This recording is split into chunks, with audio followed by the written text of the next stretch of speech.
नमस्कार दोस्तों। इस वीडियो में जो चीज़ आपको मिलने वाली है शायद आप उसकी कल्पना भी नहीं कर सकते। चलिए मैं आपको विस्तार से समझाता हूँ, ध्यान से समझिए। एक लड़का था, आप ही की तरह सिविल सर्विसेज की तैयारी कर रहा था। बहुत मेहनत करता था, कई सालों से लगा हुआ था। एग्ज़ाम करीब आया, उसके दोस्त, रिश्तेदार, घर वाले सभी कह रहे थे कि इस बार तुम्हारा हो जाएगा।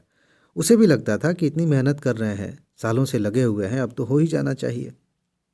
खूब मेहनत की उसने। एग्ज़ाम का दिन आया, एग्जामिनेशन हॉल में बैठा है, पेपर सामने आया, क्वेश्चंस पढ़ने शुरू किए। लेकिन कुछ ही समय बाद वो घबराने लगा। पता नहीं क्यों घबराने लगा। और इस घबराहट में उसने ऐसे बहुत सारे सवाल गलत कर दिए जो वो सही कर सकता था। सिर्फ इसलिए गलत हो गए क्योंकि वो घबरा रहा था। अगर दिमाग ठंडा होता, आराम से प्रश्नों को पढ़ता, तो वो बहुत आसान प्रश्न थे उसके लिए, क्योंकि उसने बहुत अच्छे से पढ़ाई की थी। आप बताइए क्या हुआ होगा रिजल्ट? आप सही सोच रहे हैं, बेचारा फेल हो गया। अब यहाँ इंटरेस्टिंग बात है, फेल हुआ। जैसे ही फेल होने की खबर उसे पता चली, रिजल्ट देखा उसने, उसके अंदर बड़ी ख़राब फीलिंग आई। और उस फीलिंग की वजह से, उस ख़राब फीलिंग की वजह से वो अचानक से उठा, उसकी नींद खुल गई। देख रहा कि मैं सपना देख रहा था, यानी कि जो भी घटना अभी हुई है उसके सपने में हुई है। फिर देख रहा है कि आज ही तो एग्ज़ाम है। जल्दी जल्दी तैयार हुआ, नाश्ता किया, सेंटर पे पहुंच गया। लेकिन कमाल की बात देखिए कि जब वो सेंटर पे पहुंचा तो पहुंच के क्या देख रहा है कि अरे सेम सेंटर है, वही जगह है जहां मैं सपने में बैठा था, और पेपर लेके जो व्यक्ति आ रहा है वही है। ध्यान से देखिएगा, वही व्यक्ति पेपर लेके आ रहा है, क्वेश्चन पहला पढ़ रहा है, उसी तरह का प्रश्न है। लेकिन वो समझ गया था कि इसके पहले हमने जो भी देखा वो सब सपना था, तो फिलहाल अभी वो काफ़ी हद तक ठीक था। प्रश्न हल किए, 2 3 4 प्रश्न उसने हल किए, अच्छा लगा। सही सवाल, मतलब सारे प्रश्नों को वो हल करते जा रहा था, सही करते जा रहा था, और अंदर से महसूस कर रहा था, खुश भी हो रहा था कि इस बार तो मेरा हो जाएगा। लेकिन आगे चल के लगातार 2 3 सवाल कठिन आ गए, और जैसे ये कठिन सवाल लगातार आए वो फिर परेशान होने लगा। और अभी जिस जो चीज़ उसने सपने में देखी थी वो चीज़ें रिपीट होने लगी उसके साथ, यानी कि वो और घबराने लगा। और उस घबराहट में उसने ढेर सारी गलतियां कर दी जो उसे नहीं करनी थी, यानी कि वो सवाल गलत कर दिए जो सिंपली वो सही कर सकता था, आराम से पढ़ता, सही हो जाते। एग्ज़ाम बीत गया। अब आप बताइए क्या हुआ होगा? इस बार फिर आप सही सोच रहे हैं कि फिर बेचारा फेल हो गया। एक तो उसने सपने में देखा कि फेल हो गए, एक रियल में वो फेल हो गया। लेकिन बात यही ख़त्म नहीं होती। यहाँ फिर से जब फेलियर का दुख उसे हुआ तो अचानक से फिर उसकी नींद खुल गई। देखिए, 2 बार सपने जैसी स्थिति बन रही है। लेकिन यहाँ पर बात सपने की नहीं है। हकीकत में कुछ ऐसा हो रहा था कि वो एक टाइम लूप में फंस गया था। टाइम लूप समझते हैं? इस तरह की कई फिल्में बनी हैं। टाइम लूप का मतलब होता है कि एक ही चीज़ बार बार रिपीट हो रही है, आदमी उस समय चक्र में फंस गया है। ये बच्चा, ये लड़का एक समय चक्र में फंस गया है। फिर से उठ के देख रहा है कि वही सारी चीज़ें हैं, वही बिस्तर, वही से ही उठ रहा है, आज ही एग्ज़ाम है, सब कुछ वैसा ही है। अब 2 बार देख लिया उसने कि ऐसी घटनाएं हुई हैं, घबराहट अंदर है। फिर भी कोई बात नहीं, हिम्मत करके अभी वो समझ भी रहा है कि चल चल क्या रहा है मेरे साथ। फिर उठा, एग्ज़ामिनेशन हॉल में गया क्योंकि आज एग्ज़ाम है, और फिर पेपर आया। सारी चीज़ें वैसे ही रिपीट हो रही हैं। पेपर आया। अब चूंकि 2 बार वो फेल हो चुका है, भले ही वो रियल नहीं है अभी फ़िलहाल, अभी तो रियलिटी है कि वो एग्ज़ाम देने बैठा है, लेकिन वो फेलियर की जो यादें हैं ना, वो उसे परेशान करने लगती हैं यहाँ पे। इसकी वजह से उसके हाथ पैर में पसीना आने लगता है। जिस हाथ से उसने पेन पकड़ा है, देख रहा है कि हाथ से पेन फिसल रहा है, पसीना आ रहा है। पैर में उसने देखा कि पैर में पसीना आ रहा है, तलवे में। और फिर घबराहट बढ़ रही है, दिल की धड़कन बढ़ गई। दोबारा से उसने गलतियां की, फिर वही गलतियां, फिर फेल हो गया। और जैसे ही फेल हुआ, अभी मैंने आपको बताया कि वो टाइम लूप में फंस गया, फिर उठ जा रहा है, फिर देख रहा है कि अब वो परेशान हो गया, फिर देख रहा है कि अरे यही चीज़ फिर रिपीट हो रही है। जल्दी जल्दी तैयार हुआ, फिर एग्ज़ाम देने जा रहा है। सिविल सर्विसेज के एग्ज़ाम है, आप अपने हिसाब से सोच लीजिए। जो जिस परीक्षा की आप तैयारी कर रहे हैं, वो भी परीक्षा, मतलब वो भी उसी परीक्षा की तैयारी कर रहा था। गया, एग्जामिनेशन हॉल में बैठा, क्वेश्चंस पढ़ रहा है, और पढ़ते समय उसे लग रहा है कि समय जिस स्पीड से आगे बढ़ रहा है, मैं तो यही हूँ। कुछ ही प्रश्न मैंने हल किए और आधे घंटे बीत गए, अभी इतने सारे प्रश्न बचे हैं। फिर देख रहा कि 1 घंटा बीत गया, अब कैसे होगा। उसे लग रहा है कि समय तेजी से बीत रहा है और बात समझ में नहीं आ रही है, क्वेश्चन हल नहीं हो पा रहे हैं। फिर उसने गलतियां की, इस घबराहट की वजह से फिर फेल हो गया, फिर लूप में फंसा हुआ है, फिर दोबारा उठ रहा है और फिर से देख रहा है कि आज एग्ज़ाम है, ये आखिरी है, इसके बाद फिर लूप में नहीं लेके जाऊंगा, क्योंकि असली बात अब समझाऊंगा। फिर वो एग्ज़ाम देने गया, फिर बैठा, पेपर सामने आया, क्वेश्चन पढ़ रहा है, कुछ क्वेश्चन समझ में आ रहे हैं, कुछ नहीं समझ में आ रहे हैं, और थोड़ी देर बाद उसका दिमाग ब्लैंक हो गया। दिमाग को शून्य होना आप कहते हैं ना, दिमाग शून्य हो गया, समझ में नहीं आ रहा, पन्ने पलट रहे हैं, आंखें अक्षरों पर दौड़ रही हैं, लाइनें लिखी हुई हैं, हम पढ़ने की कोशिश कर रहे हैं, मतलब वो बच्चा पढ़ रहा है, समझ में कुछ नहीं आ रहा है, और वही सारी चीज़ें हैं जो पढ़ के गया है, उसी से संबंधित प्रश्न पूछा गया, लेकिन दिमाग उसका एकदम शून्य हो गया है, कुछ काम नहीं कर रहा है, और इसकी वजह से वो फिर फेल हो गया।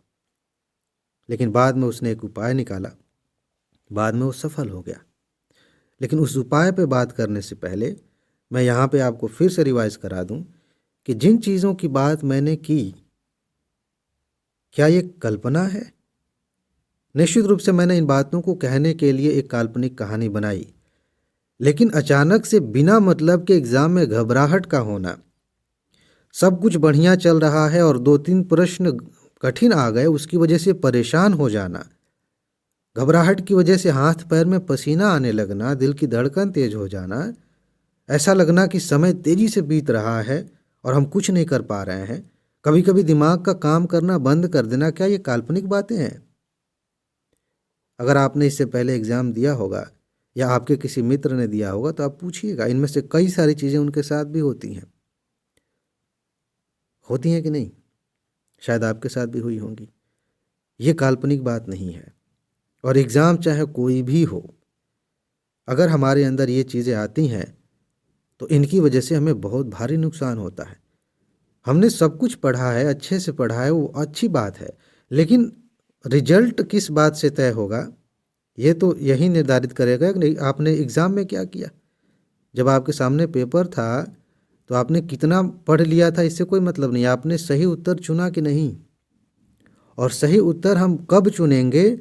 जब हमारा दिमाग उस समय स्थिर रहेगा, शांत रहेगा, जब हम रिलैक्स रहेंगे, तब हम सही उत्तर चुन पाएंगे। और सही उत्तर चुनने से पहले एक स्थिति होती है कि प्रश्नों को सही से समझना। ये घबराया हुआ इंसान आसान प्रश्न को भी 4 बार पढ़ेगा और समझ नहीं पाएगा कि पूछा क्या जा रहा है। और जब एग्ज़ाम ख़त्म हो जाएगा, घर जाके पेपर पढ़ेगा तो फिर माथे पे हाथ रखेगा, कहेगा अरे तेरी ये कैसे छूट गया, ये कैसे गलत हो गया, ये तो मेरे दिमाग में आया ही नहीं, इतना सिंपल क्वेश्चन मुझसे गलत हो गया। कारण वही है कि बेचारे के अंदर एक घबराहट आ गई थी, परेशानी आ गई थी, बेचैनी आ गई थी, और मामला समझ में नहीं आया, प्रश्न हाथ से निकल गया।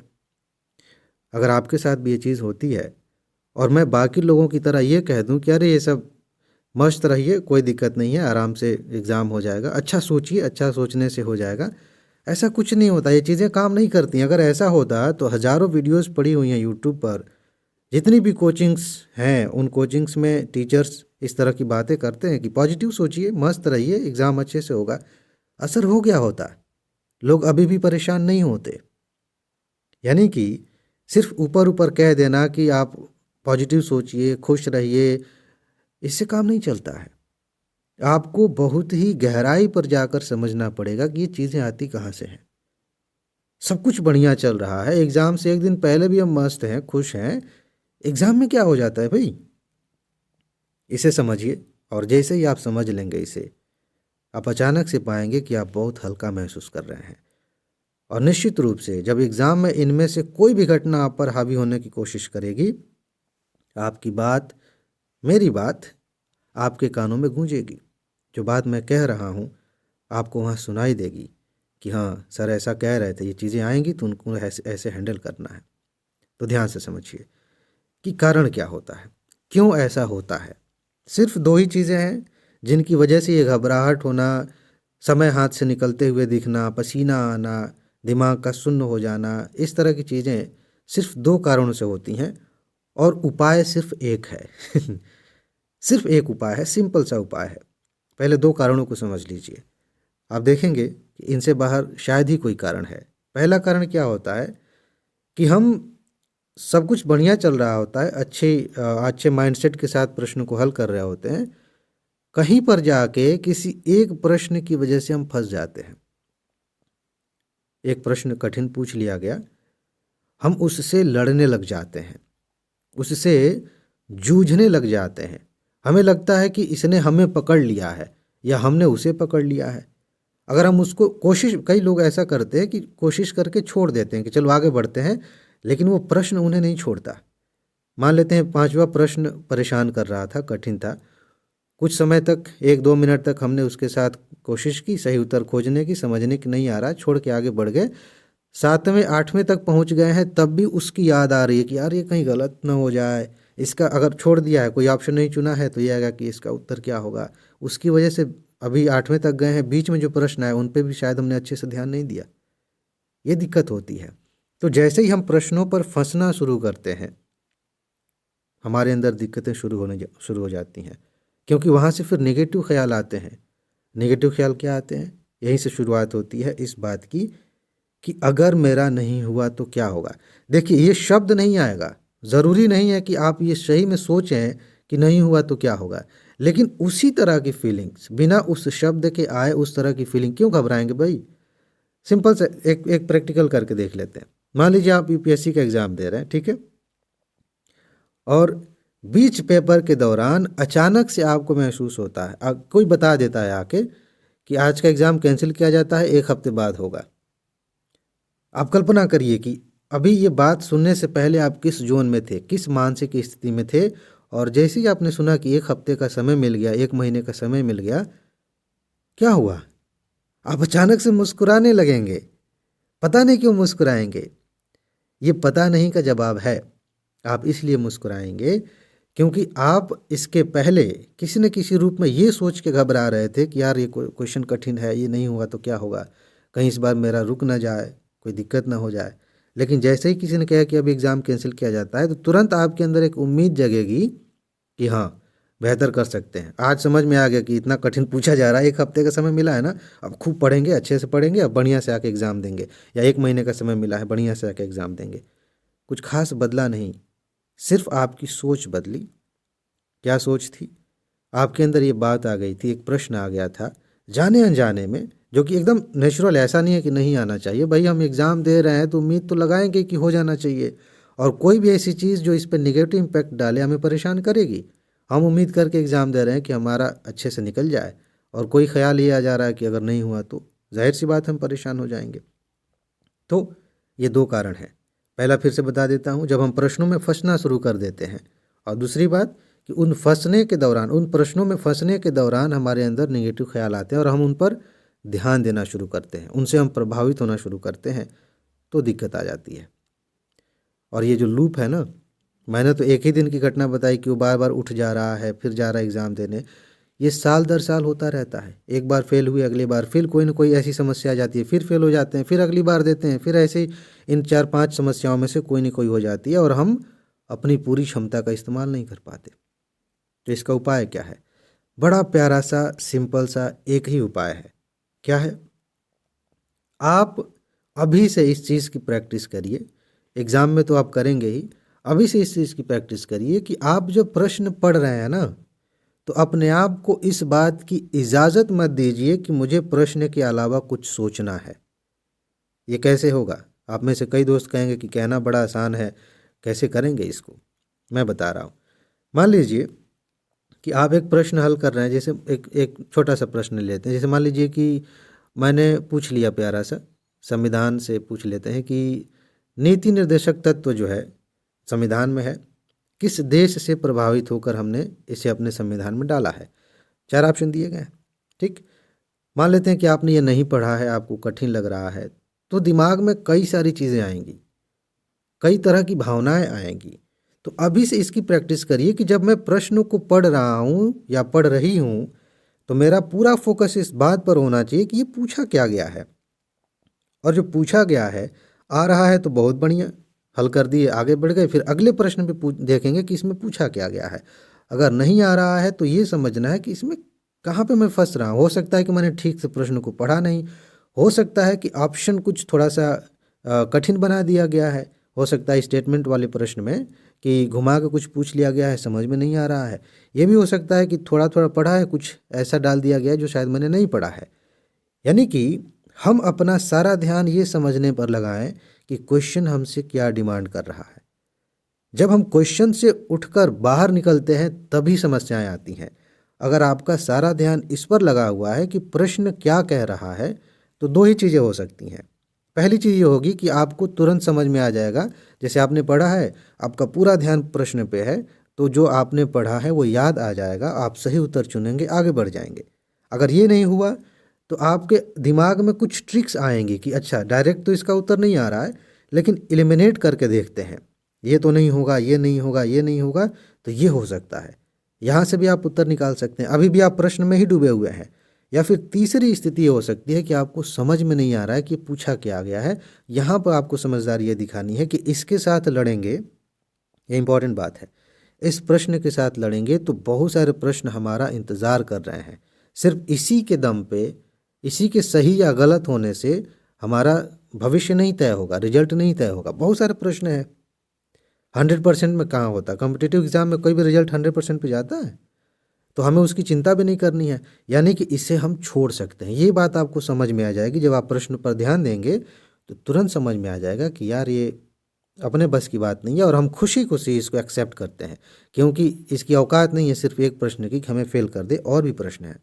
तो इसको खुले मन से छोड़ के अगले प्रश्न पर वो सारे तरीके अपनाएंगे जो अभी मैंने बताया। प्रश्नों को समझेंगे, आसान है तो हल कर देंगे, थोड़ा कॉम्प्लिकेटेड है तो तरीके अपनाएंगे कैसे हल कर सकते हैं, और समझ में आया कि यार ये भी कठिन है, फिर छोड़ेंगे। ऐसे करते करते करते करते आप सारे प्रश्नों पे आगे बढ़ते जाएंगे। आप देखेंगे कि बहुत सारे सवाल जो नॉर्मली आप प्रेशर में आके गलत कर सकते थे, या फिर इस जोन से बाहर निकलने पर किसी भावना के चपेट में आ जाते, घबरा जाते, और फिर आप ऊपर ऊपर तैरते, प्रश्न नीचे नीचे बहे जा रहे हैं, समझ में कुछ नहीं आ रहा है, गलतियां हो जाती, आप इससे आसानी से बच सकते हैं। यहाँ कोई थियरी नहीं है, कोई फिलॉसफी नहीं है, सिर्फ एक छोटी सी प्रैक्टिस है। आप अभी इसे करके देखिए, फिर आपको समझ में आएगा कि फोकस किसे कहते हैं, एग्ज़ाम में प्रश्न को हल करने की मेंटालिटी क्या होनी चाहिए। ये सारी बातें समझ में आएंगी। इसके अलावा मैं कोई मीठी मीठी बात करूं कि कोई दिक्कत नहीं है, आप खुश रहेंगे, पॉजिटिव सोचिए। भाई हम एग्ज़ाम देने गए हैं कि पॉजिटिव सोचने गए हैं? आप खुद बताइए। एग्ज़ाम देने बैठे हैं, पेपर सामने आ गया, एक क्वेश्चन कठिन आ गया, वहाँ हम पॉजिटिव सोचेंगे तो उसका उत्तर मिल जाएगा? ये तो टाइम वेस्ट करना हो गया ना, खुद को बेवकूफ़ बनाना हो गया। इससे कुछ नहीं होगा, समय निकल जाएगा। तो प्रश्न को हल करने के अलावा कोई अलग से कोई दूसरा तीसरा उपाय काम नहीं करेगा। जो मैंने बताया फिर से रिपीट कर रहा हूँ, अगर आप अपना पूरा फोकस प्रश्न को समझने में, उसके सही उत्तर को खोजने में लगाते हैं, और पूरी समझदारी के साथ, पूरी जिम्मेदारी के साथ, जो क्वेश्चन आपकी औकात से बाहर है, कोई भी ऐसा टॉपर भी ऐसा नहीं होता कोई जिसको सारे प्रश्न आते हैं, तो लगता है कि हमारी औकात से बाहर है, भाई हमने नहीं पढ़ा है, कोई बात नहीं, हम आगे बढ़ जाएंगे। एकदम खुले दिल से इसको छोड़ के, पूरी तरह से यहीं का यहीं छोड़ के आगे बढ़िए, और एक नई फ्रेशनेस के साथ अगले प्रश्न को देखिए। आप देखेंगे कितनी आसानी से कम समय में आप सारे प्रश्नों को हल कर पाएंगे, और आराम से सफल भी हो पाएंगे। आप इसकी प्रैक्टिस करिए, फिर देखिए आपको कितना मज़ा आता है। ठीक है जी, तो मेरे ख्याल से आपने बात समझ ली होगी। इसमें बस इतना ही है। अपना ख्याल रखिए, खुश रहिए, मस्त रहिए, मुस्कुराते रहिए, जल्दी से सफल होइए, और ज़िंदगी को एंजॉय कीजिए। आगे मिलते हैं। नमस्कार।